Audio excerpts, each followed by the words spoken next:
as we grapple with the matters. Honourable members, I'm told that the whip has agreed that there will be no notice of motion or motions without notice.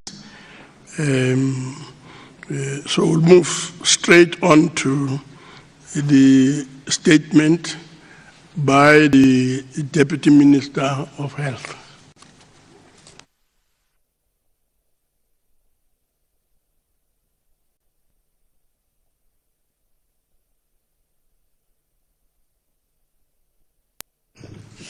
Okay.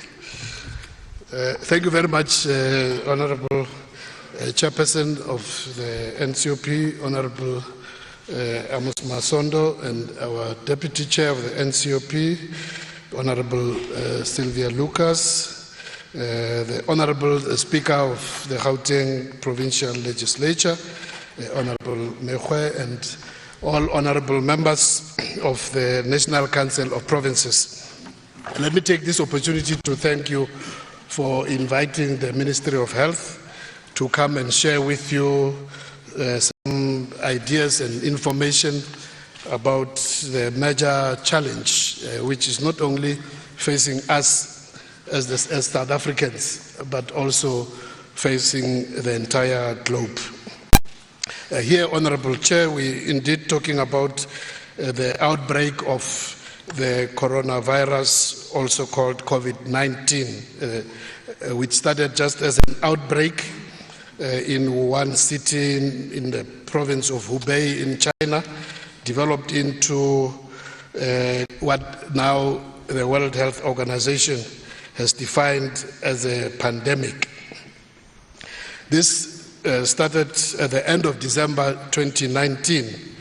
But the actual pathogen, this COVID-19, was isolated and confirmed by the Chinese medical specialists and the WHO on the 7th of January 2020. So it's quite a new organism, which has taken the world by storm indeed.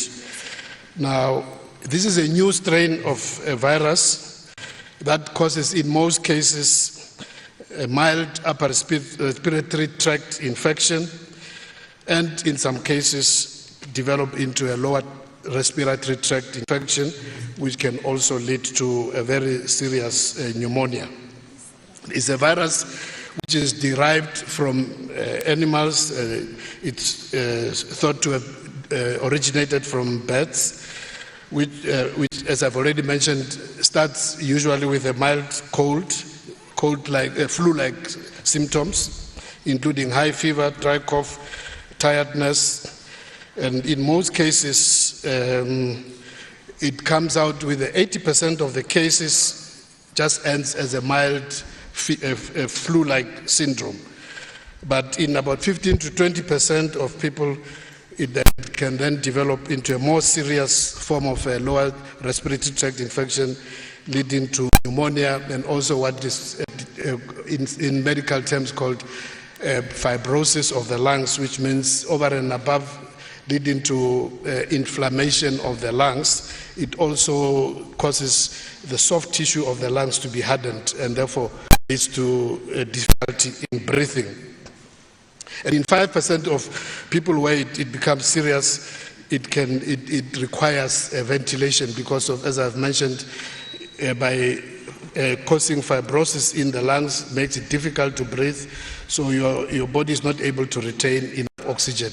So when it comes to that situation, then you require a ventilation for a period until the lungs recover, which is the reason why, as you might have followed, part of the discussion, including just so yesterday, where in the US, President Trump was talking about pumping a lot of money into production of ventilators because of that kind of complication. And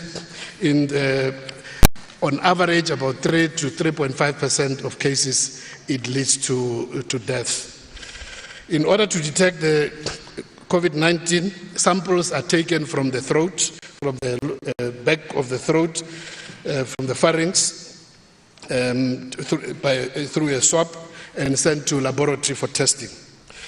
The test will only be positive if a person has an active disease.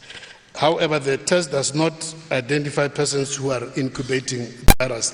Now, maybe at the later stage one would also just come back to this fact, but it's an important fact because what it says is that I know a number of people through the media have been raising questions to say if the health department and government generally saying that we are doing screening at the ports of entry, including at the airport, how come almost 99% thus far of the people who have ended up being positive, 99% of them are people who had traveled, but how come they were not picked up at the airport? That is because you have an incubation period which ranges between 2 and 14 days. And in that period, if a person is in incubation, in other words, having none of the symptoms which I've mentioned here, high fever, dry cough, tiredness, and sneezing, if none of those is already manifested, when you do even if you were to do the laboratory test, you would not be able to pick up the virus. And one of the most prominent of those symptoms is high fever. So that's why we use those scanners, because if you then find somebody with a high fever, the likelihood, if they've got the virus, if you do that swab and take to the laboratory, you have a possibility of then finding the virus.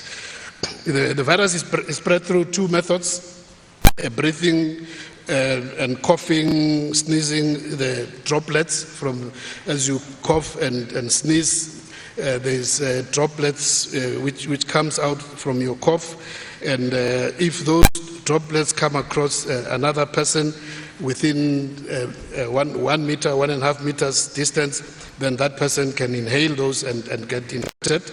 The other way is if those droplets land on the surface, and while they are still, the virus is still active, if somebody then touches that surface, and then after touching that surface with the virus still active, touches the mouth, the nose, or the eyes, then the virus is transmitted that way.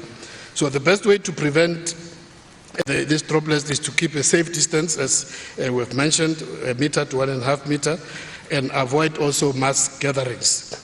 The best way to prevent direct contact of the virus is to avoid touching your mouth, nose, eyes, and to wash the hands frequently, because as we, with soap and water, and or also using an alcohol-based sanitizer, which will be able to kill the virus. Also cleaning the surfaces where people touch regularly, so that when somebody else touches, if they've had that virus, it doesn't transmit to the next individual. All in all, individuals are encouraged to keep away from mass gatherings, and those who are in hospital then will have to make sure that they are covered with masks and gloves to make sure that they not transmit the virus. As I've mentioned, this was isolated on the 7th of January after the outbreak in China. Now, where are we currently? At the current moment, as of today, the updated statistics through the WHO indicate that 219,000 people have been infected worldwide as of early this morning. Now, out of that, if you look at the breakdown, 85,000 of the people out of the 219 have already recovered. 124,000 is still in active stage. That is globally. 124,000 is still in active stage of the virus. 85,000 have already recovered. There's already been just under 9,000 deaths throughout the world, 3-point-something thousand in China, and then the rest, distributed all over the world. Now, so in terms of where there have been an outcome, either recovery or death, when you look at the statistics, out of 94,700, we've had 91% recovery. and the death rate has been 9%, out of where there's been an outcome. For those who are still in active phase, 118,000 are in mild form of the disease, and 7,000 are in a serious form of the disease. Now, in terms of just a brief breakdown, honorable members, currently in terms of totals, the total in China as of early this morning was 81,000. With the new infections in China have been dropping drastically, generally below 40, below 30, sometimes even around 20. As of early this morning, the new infections in China as a whole were only 34. In terms of Italy, the total infections currently standing just over 35,700. In Iran, 17,000. In Spain, 14,000. In Germany, 12,300. USA, 9,400. In France, 9,100. And those are the top countries in terms of the infection. In the African continent, the infection rate is still fairly low comparatively compared to what it is in other parts of the world, especially in your Asia, China, South Korea, Europe, and also if you look at in Australia and those areas. So Africa and also to some extent South America, the figures are still comparatively low. Egypt is leading in the African continent. It's just below 200 in Egypt, if they have not passed by this morning. I haven't checked the update. As we know that in South Africa, the last report, we're still waiting adjustment. As of yesterday, we're sitting at 116. So I've already mentioned that the infection rate in China has been declining. It's been standing, total figures has been not just around 80,000 for almost a week now, with daily new infections being around 20, 30 per day. Whereas in Europe, on an average daily basis, if you look at Italy, you find on a daily basis over 1,000, 2,000, 3,000. In Spain as well, the same thing. Germany also, all the European countries, the UK started slow as well. So the basic characteristic of the virus is that it comes slowly when it starts and then it explodes exponentially. So the WHO is monitoring the outbreak throughout the world on a daily basis. And as I've already mentioned that, on the 11th of March, the WHO then declared the outbreak as a pandemic, and already having been declared as a world disaster. So in view of the declaration of the pandemic, our National Cabinet on the 15th of March, last Sunday, took a number of decisions. These decisions, as we know, honorable members, were communicated by the President, having declared outbreak as a national state of disaster, in imposing travel restrictions as of 18th of March, yesterday, from high-risk countries such as Italy, Iran, China, South Korea, Spain, UK, and USA, and also closing some of our land posts of ports of entry, and also 2 sea ports of entry, and also prohibiting gatherings of more than 100 people. And that announcement and declaration by the President also emphasized that all citizens, all of us, should change our behavior in terms of regular hand washing, the things which I've mentioned, avoiding touching your eyes, nose, and also in terms of handshakes. And I'm sure now we are all getting familiar with, the elbow greeting. So that's really what the President has already, advised all of us to do. Now, in our own country, we've also not been spared, as I've mentioned, that our rate has also been monitored, and it's been rising. Our first case, as honorable members would remember, on the 27th of February, from a group of 10, who had traveled to Italy, detected in the KZN province. Since then, I've already mentioned the number we've been monitoring on a daily basis. It is also worrying because almost every day, in the beginning, in the first few days, it was all confined to the 10 travelers to Italy. But over the last 10 days or so, all the numbers have been rising, and it's been largely people who have traveled mainly to Europe, but also we've been picking up from the US as well. Currently, in terms of the numbers in our country,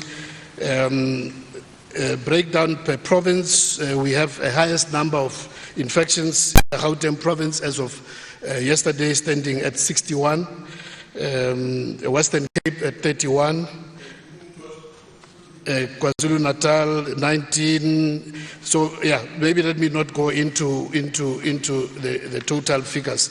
So honourable members, the message is very clear, as pronounced by the President, that we have a responsibility as individuals, but also we have responsibilities as communities, as individuals, to make sure basic hygiene and also in our families and whatever institutions we lead, but also as organizations in terms of,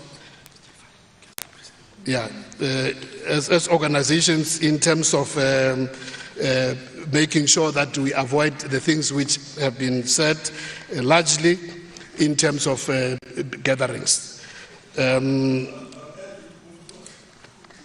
Okay, Chair. Let me just conclude, Honourable Chairperson, by thanking the leadership of various communities in the country. We are very grateful that through the initiative of the President, all political parties have supported the initiatives of government, civil society generally, also religious organizations which the President is meeting as we're meeting here today, to galvanize them also to support the initiatives which the government have announced.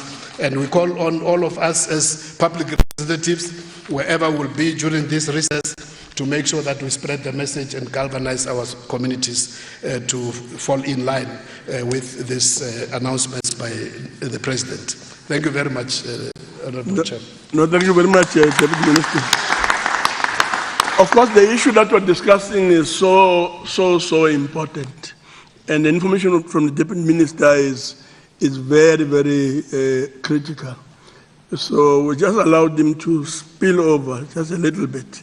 But I'm sure everything possible will be done to ensure that the speech is circulated and that members really familiarize themselves with the content.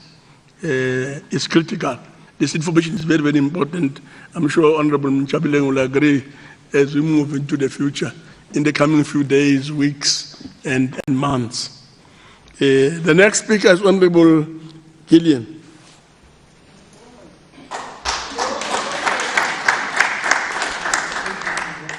Chairperson, the ANC welcomes the decisive measures announced by President Cyril Ramaphosa on Sunday, 15 March 2020, declaring a national disaster to enable South Africa to take the necessary measures to fight this pandemic. Having an informed understanding of the virus is of utmost importance, so as to avoid falling victim to fake news.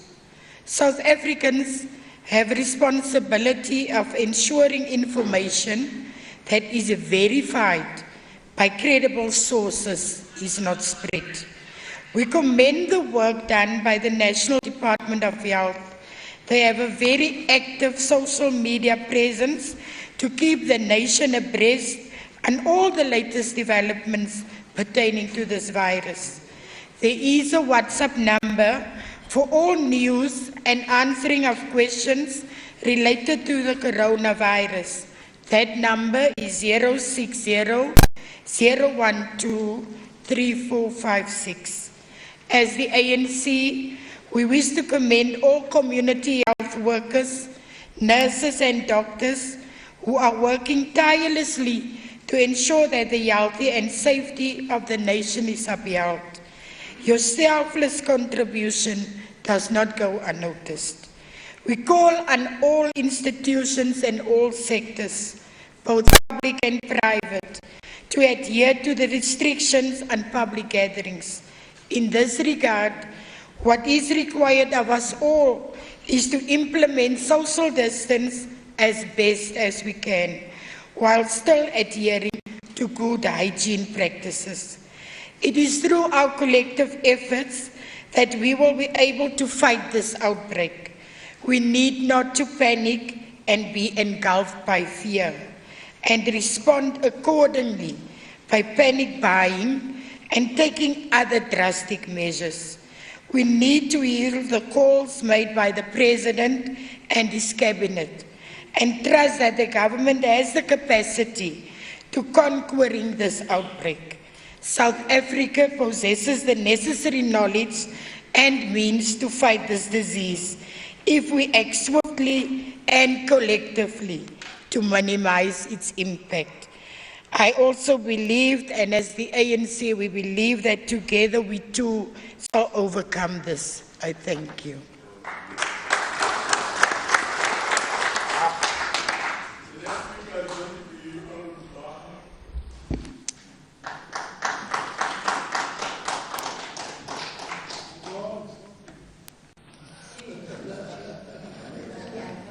Is it on? Oh, you're on. Thank you, Honorable Chair.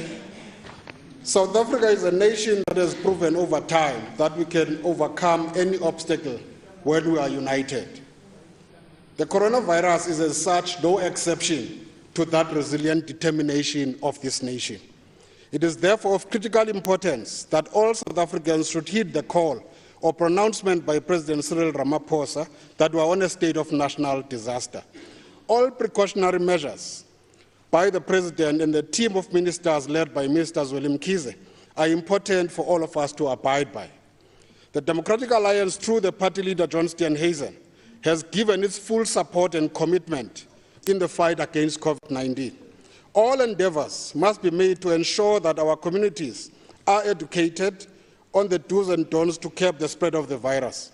All communication mediums must be used to reach every citizen of our country. The DA has suspended all party activities, and all our staff members, most of them, are working on remote from home. This is to ensure that where we can, we minimize the spread of the virus. We call on all South Africans to work with health authorities for screening, quarantine if required, and obey directives of our health authorities. COVID-19 figures are growing daily. Therefore, it is important that the Minister of Health or anyone delegated by his office gives us daily updates to keep the nation informed. This will clamp down on the space that is taken by fake news and misinformation. We need to break the chain of infections if we are to stop the spread of COVID-19. That is why travel restrictions, self-quarantine, and good hygiene practices, like washing our hands regularly, are crucial. We appeal to all South Africans to be considerate and compassionate for one another. This is not the time to stockpile on groceries.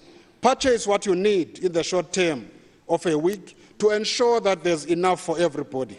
If we work together as the private sector, government, and society at large, we can defeat this pandemic. I thank you, Chairperson.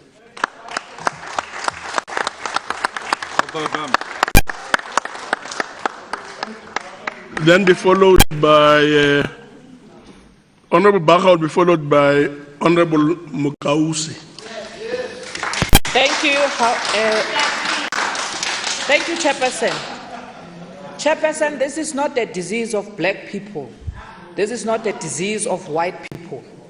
Therefore, we urge all parties to equally participate irrespective of race. Minister, this is the first time post-1994 that we have a pandemic that is threatening the world in a manner that coronavirus is doing.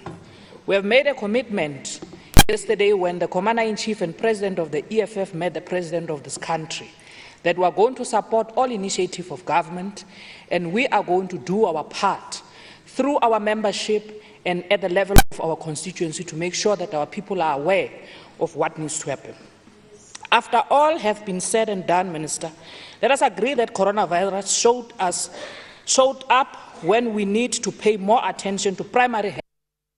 Public health care should be about prevention. Let's also agree that the experience of coronavirus, or rather the threat, should be seen as an opportunity to repurpose our public health care to be more service-orientated rather than profit. We cannot continue to have a situation wherein few individuals are the ones who are fortunate enough to get medical attention at Netcare, Mediclinic, One Life, and other private hospitals in affluent areas, while our people depend on public health and which has completely collapsed. When we are done with dealing with coronavirus, Honourable Minister, we are proposing the following. Even in the context of NHI, if you continue with it in its current proposal, which we highly discourage, let's have a program in your department with a dedicated DDG that focuses on health education and health promotion. Don't wait on the EFF private members bill to amend the National Health Act for clinics to open 24 hours. This is the time, Minister. Let's create polyclinics in every ward. It might sound unrealistic, but it is thoroughly planned. If it's thoroughly planned and there is no looting, it's possible. In this way, we have some form of health service of all practitioners in every community, and we can begin to focus on prevention and profiling communities so that we can educate more. Chair, at this time of crisis, we are pleading with Minister, don't wait for media to start asking too many questions. So far, the communication has been forward. Let's improve on it. And in that manner, our communities will comfortably knowing that government is treating this matter very seriously. This should include telling people statistics by gender, age, and their locality. That will actually reduce this misinformation that this kind of disease is only for white people. Thank you.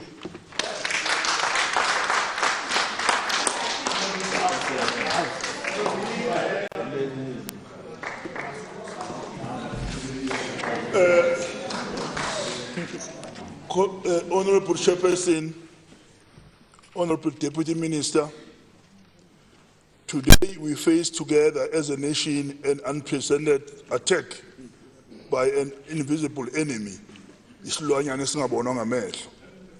Yesterday, the official number of confirmed cases was 116. We have broken the 100 case mark, and precautionary measures must be immediately implemented in order to flatten the curve of the continuing spread of the virus. The IFP has said that this is not the time for panic, hysteria, and misinformation. It is time for wisdom and responsible action. We urge all South Africans to heed the precautionary instructions of avoiding social contact, seeking medical advice if ill, washing hands regularly, self-isolation if instructed to do so, using disposable tissue when coughing or sneezing, and keeping a safe distance from one another in public. Ngqongqoshe sengiphetha, ngiyafisa ukuthi nethimba lakho kwenihlale phansi nibheke ngoba uma umuntu ephuma phesheya eza la niyamcwaninga. Akwenicwaninga abasuke emadolobheni beye emakhaya. Ngoba njengoba sisemadolobheni nje siney'ndaweni ey'minyene. Sizosuka siye emakhaya siyothelela abantu abangenalutho abamsulwa. Besicela ukuthi manihlezi nethimba lakho kwenbeke ukuthi asuke nalento emadolobheni siyena emakhaya. Ngoba uma yafika emakhaya liyobhubha izwe lesilwane. Ngiyabonga.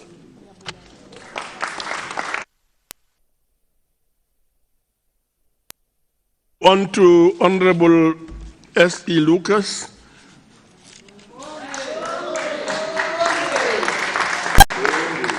Thank you very much, Honourable Chairperson, Honourable Deputy Minister, Honourable Members, Special Delegates, everyone present here. Martin Luther King Jr. said the following, and I quote, "The ultimate measure of a man is not where he stands in moments of comfort and convenience, but where he stands at times of challenge and controversy," close quote. Before I continue, let me appreciate the fact that I could see that this pandemic have truly united us as South Africans. We have a common purpose and we have unity of purpose with regards to this specific issue. And that is something that we appreciate much, Honourable Minister. This is a medical emergency that is faced by the world, far graver than what we have experienced in over a century. The World Health Organization has declared the coronavirus outbreak as a global pandemic. And if we have listened to the statistics as given by the Deputy Minister this morning, it confirmed the correctness of this decision by the World Health Organization. Never before in the history of our democracy has our country been confronted with such a situation. And now that the President has declared a state of disaster in terms of the Disaster Management Act, it has set in motion various processes to implement an integrated and coordinated disaster mechanism that will focus on preventing and reducing the outbreak of the virus across the country. Honourable members, I want to speak on behalf of Parliament and say that we have come to the realization that this pandemic will severely disrupt our program and our activities. And that is why there was a special meeting convened between presiding officers, Chief Whip and party representatives, and we've been briefed by the Chief Whip of the majority party in order to make sure that there is immediate interventions devised by Parliament in line with the announcement of the President of a national state of disaster on Sunday, 15th of March. Yesterday the NA rised, and NCOP will rise today. And we will then be on constituency period up until the 13th of April 2020, when further assessment will be done.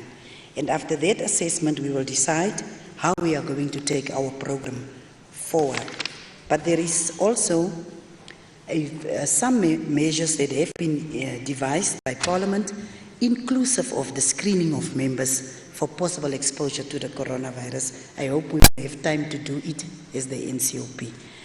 We also devised a number of interventions to ensure the protection of the parliamentary community and visitors, including the installation of our measures of hand sanitizers, availability of on-site medical support team for screening and testing. We have also made the decision to suspend the operations of Parliament and to close Parliament to the public until further notice. I've also been informed that some of the staff members have been informed that they should isolate, is it isolate or quarantine, up until, for about 14 days to make sure that we are safe. Our members will also continue to spread this message during this constituency period to make sure that the correct message goes out. Like other members have said here, the spreading of fake news is only when we allow for fake news to be spread, if we are not in direct contact with our constituents. And that is what we are trying to do. But also we would love to call on municipalities to make sure that, particularly in informal settlements, people should then have access to water. If you speak about hygiene, you speak about the use of water and about the access to water.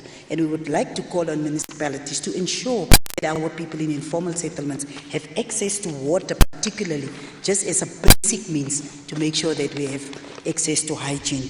But also we want to commend the health workers and the volunteers. They are always ready to assist patients that need to be assisted, and it is commendable that you didn't hear from the side of the health workers that there is any issue with regards to being ready to assist the communities with that. I think the time is now most befitting for us as Parliament to imbue within ourselves a greater sense of political maturity, a greater sense of leadership. We must make sure that we work together, and I'm glad to find that parties have committed themselves today that we are going to work together across the political spectrum to ensure that we give hope and that we give clarity to our constituencies. As Parliament, we are also committed to make sure that we implement the measures that have been outlined by government in response to the virus. In conclusion, Honourable Chairperson, I would like to just quote the Honourable former President Thabo Mbeki when he said, and I quote, "Gloom and despondency have never defeated adversity. Trying times needs courage and resilience. Our strength as a people is not tested during the best of times. We therefore call on all South Africans to join efforts with us as with our government to ensure we deal with the coronavirus. We also want to commend the religious sector, because particularly for Christians, Easter or Passover is a very, very important event on their agenda. It is a very important time for reflection and also for making sure that we as Christians, or the Christians in this country, get together and make sure that they observe Passover. But all the religious communities, all the different ones, they have actually heed the call of the President, and we need to commend them because we need them in these trying times. So, and also we want to once again say, united we stand, divided we fall. And I thank you. Yes, thank you very much, Deputy Chair of the NCOP. Honourable members, in keeping with the practice and tradition, let us thank the Deputy Minister for responding to the call of the NCOP to debate the coronavirus question. Thank you very much, Deputy Minister.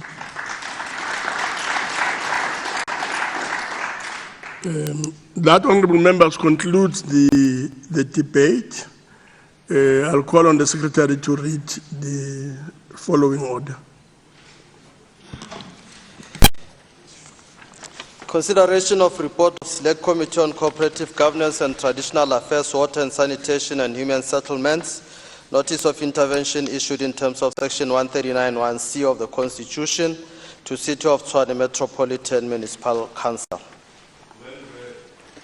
Honourable Dodovu.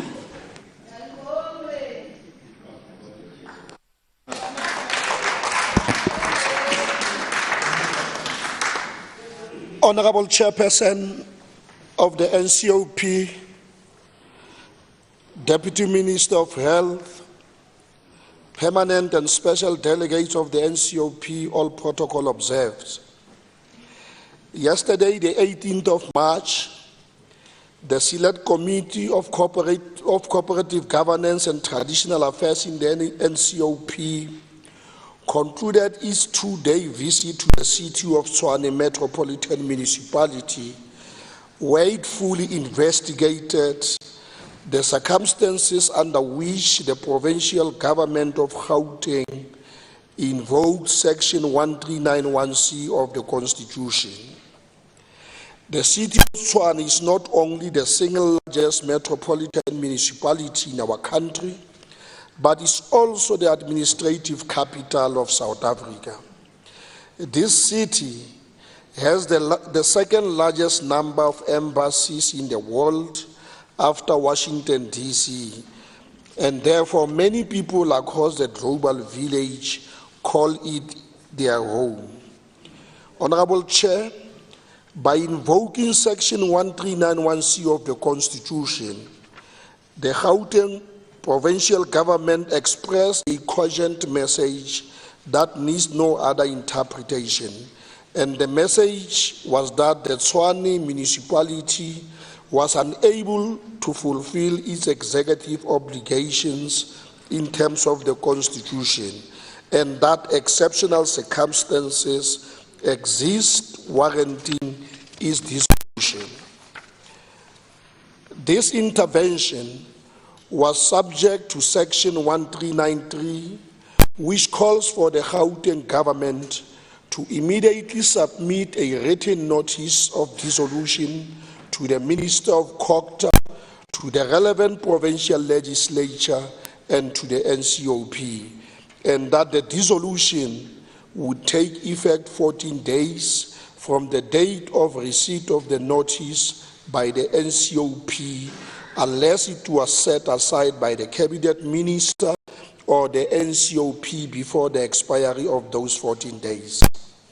During its visits to Tshwane, the Select Committee of this House, which is a multi-party committee consisting of 12 members from the ANC, DA, EFF, and IFP, interacted with both the internal and external stakeholders in order to solicit their views and opinions on constitutional, procedural, and substantive matters relating to the invocation of Section 1391C.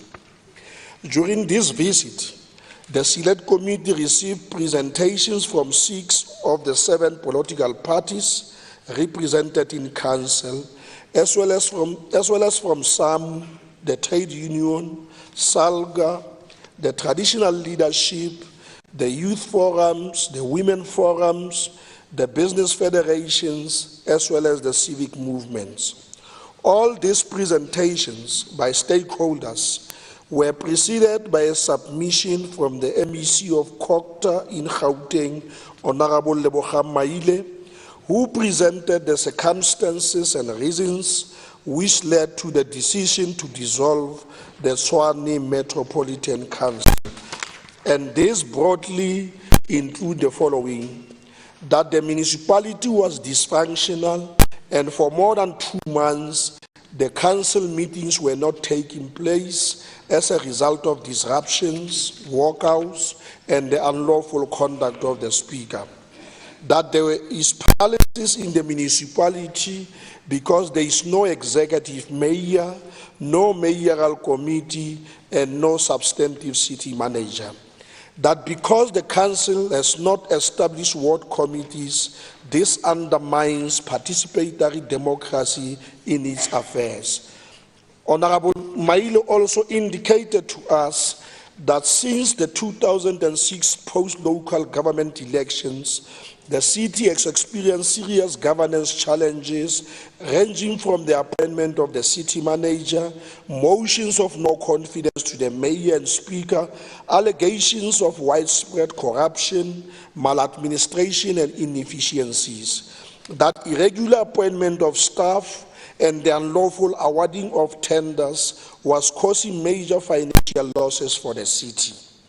That the city has serious challenges of water quality, especially in Hammanskraal and surrounding areas where its quality was found to be unsustainable for human consumption by statutory bodies. That the water shortage was a high risk for the municipality as it posed health hazards in communities, in schools, as well as in the Jubilee Hospital, which had to be closed and its patients transferred to other areas. That despite obtaining unqualified audit opinions, the city has accumulated problems of unauthorized, irregular, fruitless, and wasteful expenditures with no plans to curb them. According to the provincial government of Gauteng, all the above problems have not only placed the Tshwane municipality in a dysfunctional state, but they have also impeded the municipality from fulfilling its executive obligations in terms of the Constitution. The Gauteng government stated that in order to address these problems, it issued directives in terms of Section 1391A to address the crisis situation.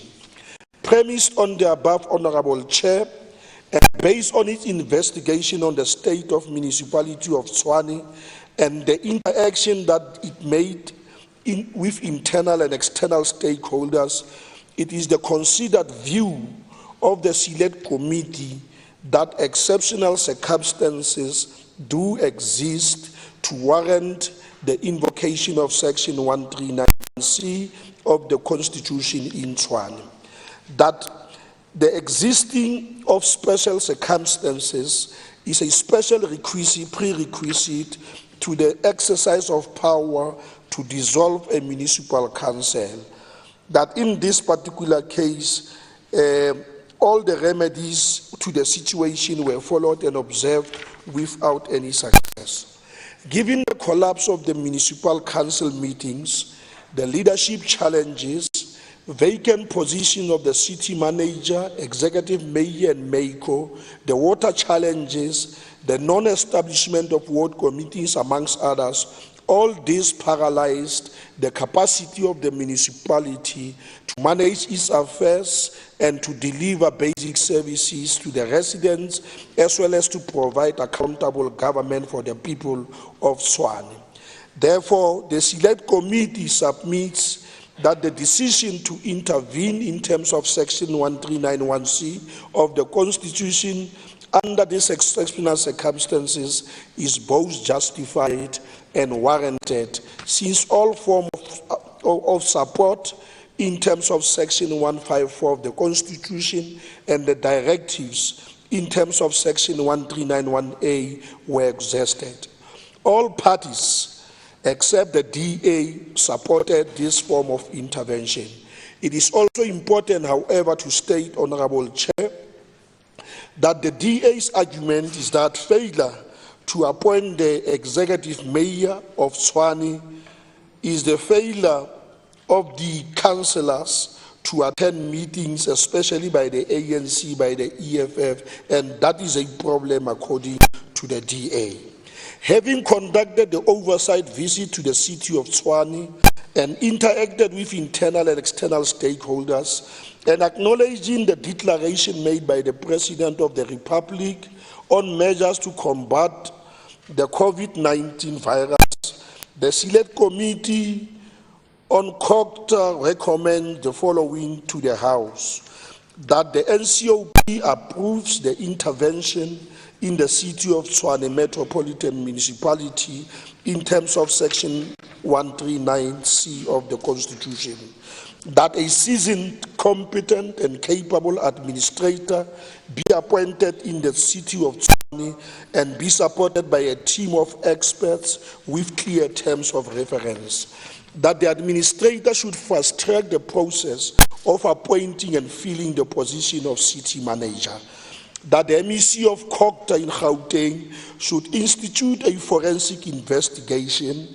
in terms of Section 106 of the Municipal Systems Act on all allegations of corruption and financial management, and table a report to the NCOP and to the Gauteng Provincial Legislature, that the MEC of COCTA should quarterly report to the NCOP on the status of the intervention in the municipality, including the termination report, that the Select Committee on COCTA should, in cooperation with the relevant portfolio committee in Gauteng Provincial Legislature, conduct a follow-up oversight visit after the by-elections in order to evaluate progress made in respect of the intervention in the municipality.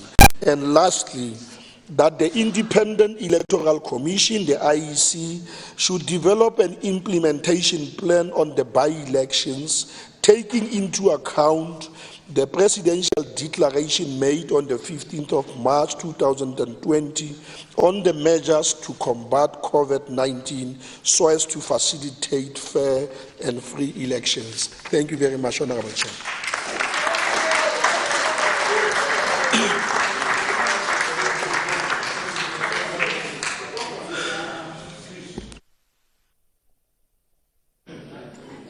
Thank you very much, Honorable Dodovo.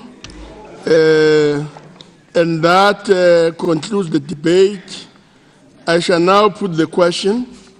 The question is that the report be adopted, but in accordance with Rule 71, I shall first allow provinces the opportunity to make their declarations of the vote if they so wish. Any province wishing to make a declaration? Western Cape. Let's start with the Western Cape, then Korea, Dango, and the Eastern Cape. In that order. No, start. Yeah, yes.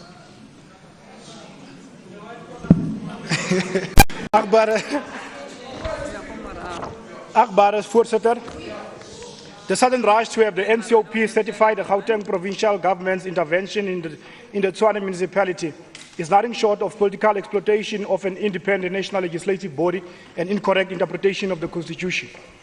Based on the list of reasons provided by the provincial government, the choice of a Section 139(1)(c) intervention is not warranted, as these reasons refer to a mix of executive and financial obligation that the municipality has been accused of not fulfilling. When it comes to the failure of fulfilling executive obligation, Section 139(1)(b) or 1A or B should firstly be executed. That would see the provincial government either notify the municipality where they have failed and provide steps to amend or assume the responsibility of the executive obligation. Section 139(5) dictates the necessity for the provincial government to impose a recovery plan should the municipality fail to meet their financial commitments that compromise service delivery, such as the one listed in the notice of intervention. Instead, what we have now is a provincial government avoiding their constitutional role by rushing to what seems to them as a quick fix.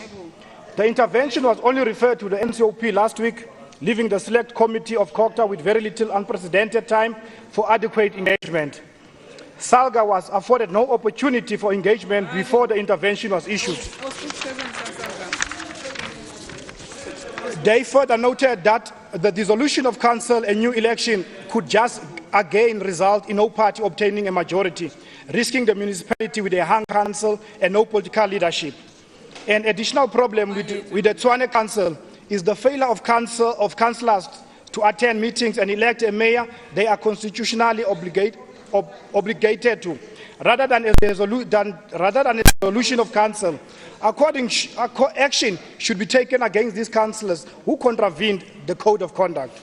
It is further irregular for this council to prioritize the Tshwane intervention over those of other interventions that have been with the NCOP for several weeks, such as Maluti Apu, the Free State, and Mohakwena Ilimpompo. The NCOP has a constitutional role to investigate whether any intervention in the municipalities and provinces are justified and in accordance with the spirit of our constitution and cooperative governance. After yesterday's select committee meeting, it is evident that Section 139(1)(c) in Tshwane is not reasonable and not in the best interest of the residents of Tshwane. I thank you, Bayedanki. We don't support this. Thank you very much. We will now proceed to Honorable Koia, Northern Cape. Thank you very much, Honorable Chairperson. I rise on behalf of the Northern Cape in support of the recommendations by the Select Committee on Cooperative Governance and Traditional Affairs to dissolve the dysfunctional Council of Tshwane Metropolitan Municipality in the interest of service delivery to the people of Tshwane. Our support is based on the fact that the majority of stakeholders in that municipality, both internally and externally, concur that the municipality is in a state of paralysis and has dismally failed to deliver a deserved services to the people of Tshwane. The continued collapse of council meetings and the excessive political bickering, as well as the total disrespect of rules and orders by the council, and the failure to apply the rules, all those are testimony to a paralyzed institution that is unable to fulfill its constitutional mandate. The fact that Tshwane Metro has failed to elect an executive mayor since the resignation of Stevens Mukhalapa is a confirmation of a crisis of the highest proportions. The absence of the executive mayor has a ripple effect in that there is no mayoral committee and there is no oversight provided on the administration. Section 79 committees have not performed their duties in line with the Municipal Structures Act. Public participation has been negatively affected by the absence of ward committees since the election of that council in 2006. This means that the community has never been represented in the compilation of the IDP. It is an insult to the people of Tshwane and a clear flouting of the Municipal Systems Act in relation to public participation. Honorable Chairperson, Tshwane Metro Can I really take this opportunity, honorable members? with no room for progress. Go here, just a minute. Can I make a plea that even if we heckle, do so in a way that does not allow for the drowning of the speaker. Let us not deny other people the right to hear the points that are being raised by the speaker. Thank you very much. Tshwane Metro has reached a political cul-de-sac with no room for progress. The council has not even been able to unite on issues of service delivery. The case in point is the lack of provision of clean drinking water to the people of Hammanskraal, who are predominantly African working class that has been subjected to drinking water infested with worms. The people of Tshwane deserve better than the raw deal they have now been subjected to. Therefore, let us allow them to take their destiny in their own hands. We support the resolution in the interest of the people. Finally, Chair, we need to dispel the myth that there are attempts to wrestle power. There are no attempts to wrestle power here. There's no outright winner in Tshwane. So people should not behave as if they have control of Tshwane. The DA was given a favor. Finally, Chair, Amilcar Cabral says, hide nothing from the masses of our people. Tell no lies. Expose lies whenever they are told. Mark no difficulties, mistakes, and failures. Yes. So, Chair, we want to support as it concludes. The resolution of that. Thank you very much. Thank you very much, Honorable Dango. Honorable Dango. Thank you, Chairperson. Yes. Yes. What's the point of order? In terms of Rule 71. Just hold on. Yes, Honorable Makause. House Chairperson, I'm making a plea. When these provinces are making declaration, we can't be subjected to mediocrity. These are ANC failures in Tshwane. So we can't be told of all these things. They must make declarations and get it. We can't be subjected to That, honorable members, is not a point of order, but a point of view by a member. Honorable Dango, please proceed. Dango.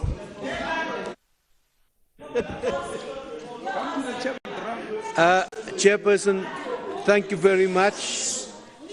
I rise in terms of Rule 71. The Gauteng delegation supports the report and the recommendations that flow from it.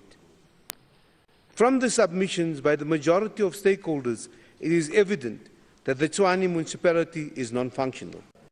Consequently, the said local authority is unable to fulfill its obligations of delivering services required to the citizens of the city. The dissolution of the said local authority and the appointment of an administrator followed by elections at a date to be determined by the IEC is in the public interest. I so submit. Thank you very much, Chairperson.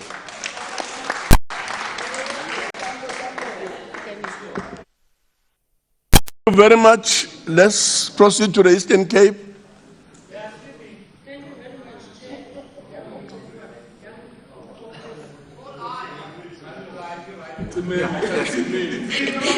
Thank you very much. Thank you very much, Chair. Chair, I rise on behalf of the Eastern Cape to support the report of the Select Committee on Corporate Governance and Traditional Affairs, particularly its recommendation for invocation of Section 139(1)(c) of the Constitution in Tshwane Metropolitan Municipality. We base our support on the following, Chair: that the city have failed to table the annual report in terms of Section 127(2) of the Municipal Finance Management Act. Section 129 of the same Act compels the municipality to adopt the report. Section 127(5) directs the accounting officer, which they do not have, Chair, to make the report public so that the members of the public are able to make interaction with the report. And Chair, the last leg will be to submit the report to the Auditor General and also the Gauteng Finance Department, and lastly, COGTA at a national level. They have failed to do so. The second one, Chair, they were unable to adopt the adjustment budget, Chair, in terms of Section 28 of the Municipal Management Act, which was supposed to happen in February, Chair. They failed to do so. And lastly, Chair, they have not adopted their draft IDP budget, Integrated Development Plan, in terms of the Systems Act of 2000. That is an obligation to do so, Chair, and also allow the members of the public to participate in that, including the traditional leaders. On those bases, Chair, as Eastern Cape was saying, we should be taking an urgent decision on the matter, and that decision must be within the prescript of the law. Thank you very much. Yes. Thank you very much, Honourable Member. We shall now, members, proceed to the manual voting on the question, and the question is that the report be adopted.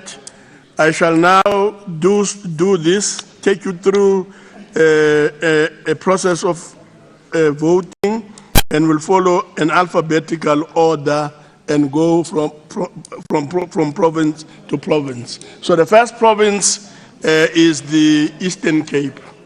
Please indicate your vote, Eastern Cape. Eastern Cape. Eastern Cape iyayixhasa i-report. Eastern Cape supports the report. The Free State. Thanks, Chair. Free State supports the report. Free State supports the report. Gauteng. Gauteng supports the report. I have not relocated, Chairperson. I just shifted seats. Gauteng supports the report. KwaZulu Natal.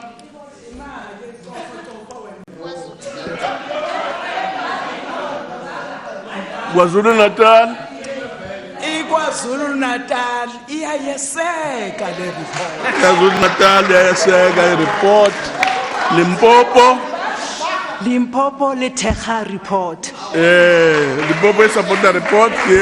Mpumalanga. Mpumalanga iyayimukela i-report. Mpumalanga iyayimukela i-report. Northern Cape. Die Noord-Kaap ondersteun die verslag. Noord-Kaap ondersteun the report. Northwest. Northwest iyayamukela report ontati. Northwest amukela report. Western Cape. Die Wes-Kaap ondersteun nie die verslag. The Western Cape does not support the report.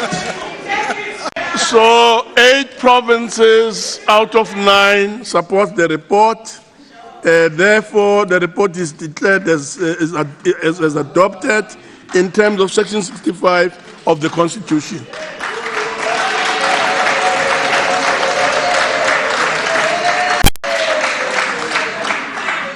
That, honourable members, concludes the business of the day, and members are requested to remain standing until the procession has left the chamber. The House is now adjourned.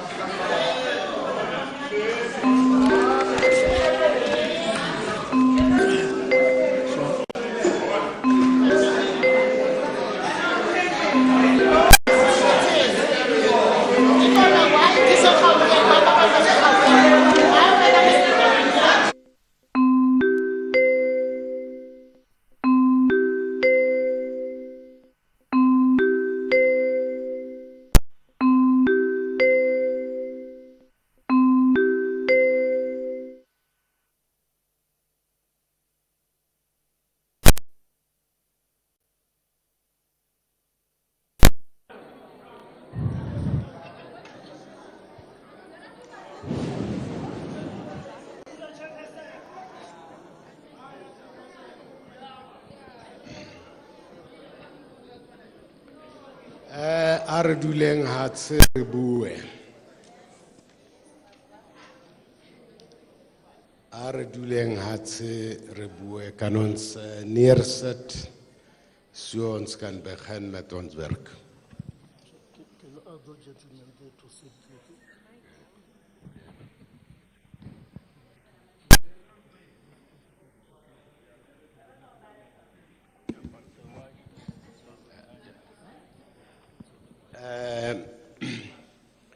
The two seats that side are reserved for the interpreters. Could you please come this side?